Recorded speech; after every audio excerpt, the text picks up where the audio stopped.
Which ex-teammate do you stay in touch with the most? When was the last time you hung out? And do you talk football or do you try to avoid the subject? It's kind of hard living in America, having played at Liverpool, to be honest with you. But Well, maybe not hung out, but stay in touch. stay in touch with, well, a lot of guys. Plus, there's always get-togethers, and you're always meeting up at Liverpool functions, and so yeah, not one in particular. Just probably half Kenny? a dozen. Aye, absolutely, aye. Kenny, Hansen, I mean, Barnsley, Roshi. Aye, there's a good load. There's always a lot of stuff going on around the world that involves Liverpool supporters clubs or fans, or we're going to do not dinners, but we'll have like question and answer sessions, stuff like that. So we're always kind of meeting each other. And I think this would be the case with Stevie as well. I think what's really interesting when you spend so much time with whoever this teammate may be is that you may not have seen each other for years.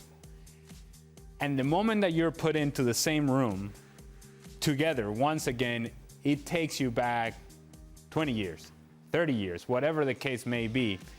And you're back to that place where it hasn't been 30 seconds and you're already having a go at each other. You're already sharing stories. You're already kind of having the same great communication and fun time. The thing that we all miss as players, it takes you back to that time. And in the case, for example, for me with the Venezuelan national team, we have a WhatsApp group that, and we don't really get to see each other all that often. And I think the last time that I saw most of the guys was over a decade ago.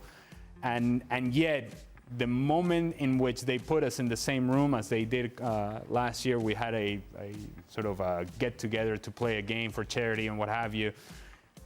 It was as if we were back in training, back in the locker room, and all the stories continue to come out and come up, and it sort of reminded you why you enjoy playing the game. And I think that's the thing that we appreciate the most, that those guys take you to a time in which you really enjoy what you were doing with your life.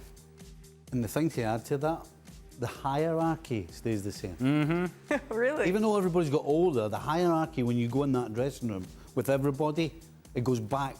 No matter what time it is, whether it's 30 years, 40 years, whatever, the hierarchy goes the same. The guy who was talking about then is still there.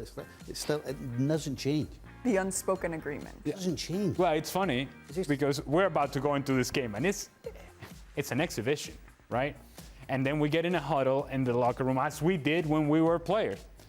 And it's the same guys talking in the huddle as it was a decade ago, 10, 15 years ago. It's the same. And then the guys that don't say much, they're the same profile.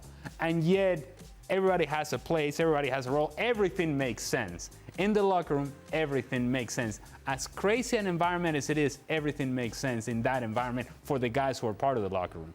Well, your friends, your family can try to understand what that was like in the day-to-day, but your teammates really, truly understand what that was like. You fall into it. Yeah.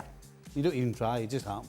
Thank you very much for watching ESPN FC on YouTube. For more highlights, analysis and exclusive content, be sure to subscribe.